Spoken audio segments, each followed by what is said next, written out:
How's it going? Time to do a bit of an update, bring you up to speed on the fish farm or aquaculture project. Had a few little dramas a couple of weeks ago. We were trying to bring the pH down in the system from pretty much 8 down to around about 7, because that's the pH the fish or the fingerlings we want to buy will be living in at the moment. It also makes it easier to manage your ammonia levels and the toxicity, I should say, of ammonia at that level, 7 and below. So I was trying to bring it down using a method of adding diluted acid in, just a drip at a time. Basically what that involved was getting a 5-litre drum of pool acid from the hardware store, adding it into a 25-litre drum of water, so you've basically got a 4:1, 4 parts water, 1 part acid dilution or mixture, and then slowly dripping that into the system to slowly bring down the pH. Unfortunately, the first time I did that, the little taps on those things are rather dodgy, and what started out as a drip after a little while became a bit of a trickle, and unfortunately I missed that. Went upstairs for a couple of hours, fell asleep, had a bit of a nap, came back down, and I'd crashed the system from 8 down to 3 pretty much all over 3 or 4 hours, actually 4 to 5 hours. Killed one of the fish in the system outright, which was our first loss of our table fish. Lost a couple of goldfish, but the first table fish we lost. And the other one had its eyes very badly damaged, so I ended up putting him out of his misery as well. There was no way it was going to recover. I felt really bad. Stupid newbie mistake. Yeah, I've only got myself to blame with that one. From there, things got a little bit worse. All the bacteria on the K1, or the PEO3 media, in the biofilter pretty much all got stripped of bacteria, became nice and white again. It was just too acidic.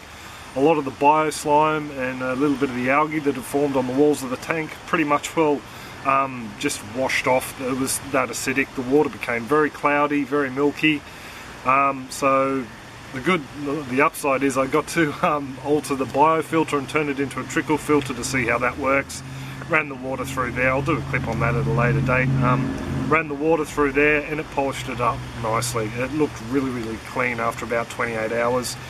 But then we had a few other issues, a couple of sunny days, a high nutrient load in the water, and it just turned to pea green soup. It was very thick, full of algae. So I ended up pumping the water out and starting afresh, which is pretty much where I'm at now. So I thought I'd give you a bit of a look. Has been a bit of a carnival of errors. All my own fault, nothing to do with the way the system's plumbed up or the way it's been built. I just missed a couple of things that were, pretty drastic, like the acid.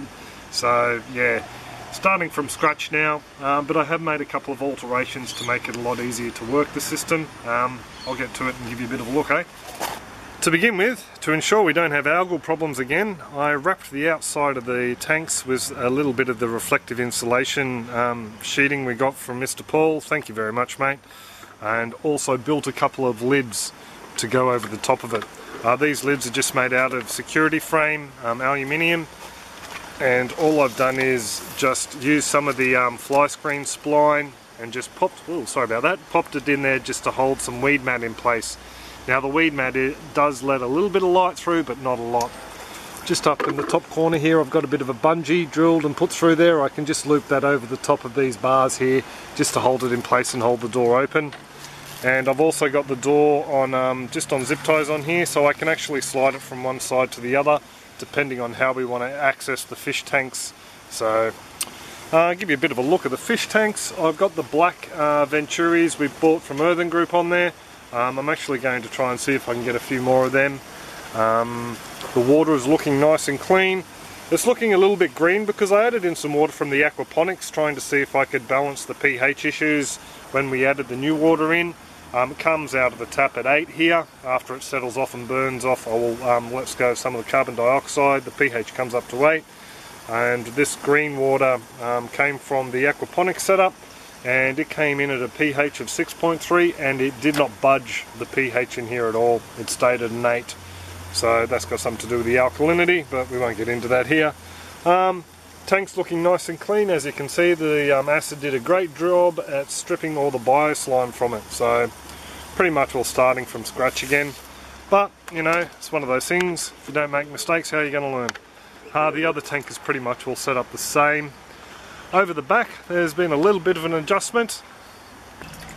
On the sump tank here I've put in a float valve. I did have a smaller white one in before, but it didn't have a very good flow rate, so I put one of these little red ones in.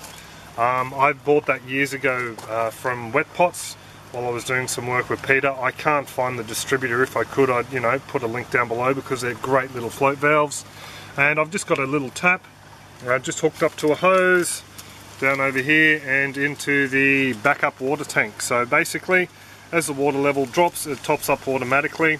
The water, like I said before, is a pH of 8, so that's going to help balance the pH in the system, as it will fall eventually as the bacteria and the biofilter dies off, and their waste processes just make the water slightly acidic. So hopefully that'll come in handy, helping to balance the pH up eventually. But yeah, for the time being, it's not doing a lot because the sump's a little bit full. Had a bit of rain over the last couple of days, so I'm rather pleased with that.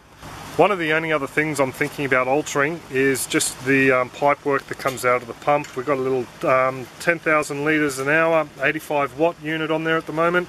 I'm thinking about altering the pipe work so it comes out more evenly in the middle.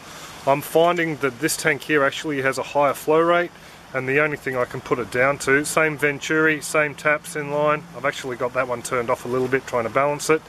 The only thing I can think of is the outlet is closer to that side than this side, so I thought I might muck around and just make a little adapter up and see if I can bring it more into the centre here. So I'll just head around and have a look at the pH. So it's just climbing up a bit now. I think it was sitting around about 6.8ish this morning. As you can see, the temperature's fairly low as well. We had a cold night. Last night it got down to around about 7 degrees centigrade, which is very cold. This system didn't chill down too much. This unit here didn't really drop in temperature that much. The Aquaponics on the other hand, whoops, wrong way. The Aquaponics on the other hand, it dropped down to about 16 degrees centigrade. Came out this morning and the perch were just sitting still on the base.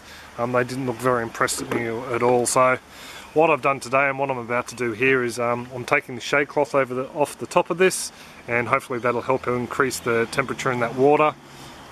It's actually blocking the sun from the Aquaponics as well, so that's another reason why I need to get it off.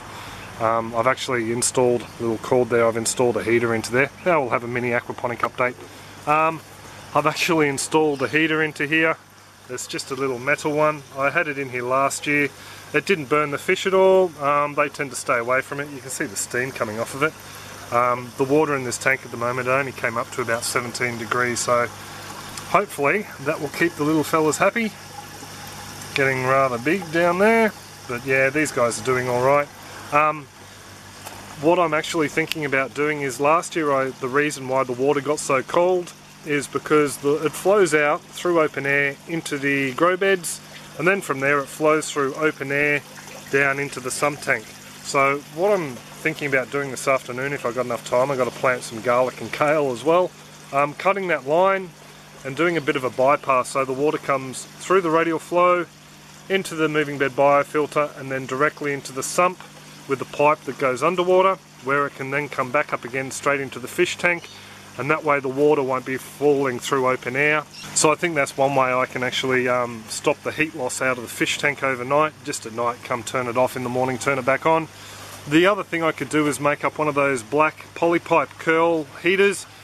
Basically means I could use some of the pipe that's already on the aquaponic system, or I've got some other 20mm pipe, have a huge coil of it, let that sit out in the sun for the sun to heat, and then have it pumped through to the fish tank just to heat it back up again, or have it on a separate pump that just runs from the sump tank out here into the sun and then back into the sump tank. Might be something I'll look at doing. I threatened to do it last year, but I never got around to it, so there you go. There's a bit of an update on that system. Just come back and have a look, and yeah, she's still on 6.8. So this system here, just to finish off quickly, all I need to do to get this ready is have the pH down, check, salt the system. Yet to do that. Going to put 1 kilogram of salt in here. That'll just protect the fish against brown blood disease caused by rising nitrate levels, and then that'll be fine. And then hopefully tomorrow I'll pop a couple of jade perch in here. They should be right to go in there, and get them putting some waste in the system, trying to get it cycled, and then hopefully by the end of the week we can order some fish if there's any left at the hatchery. So there we go, that's pretty much where we're standing at the moment with this. Has been a bit of a carnival of errors, like I said, but you know, I'm still learning.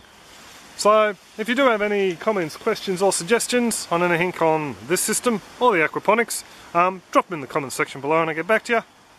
Other than that, have a great one and take it easy. Cheers folks.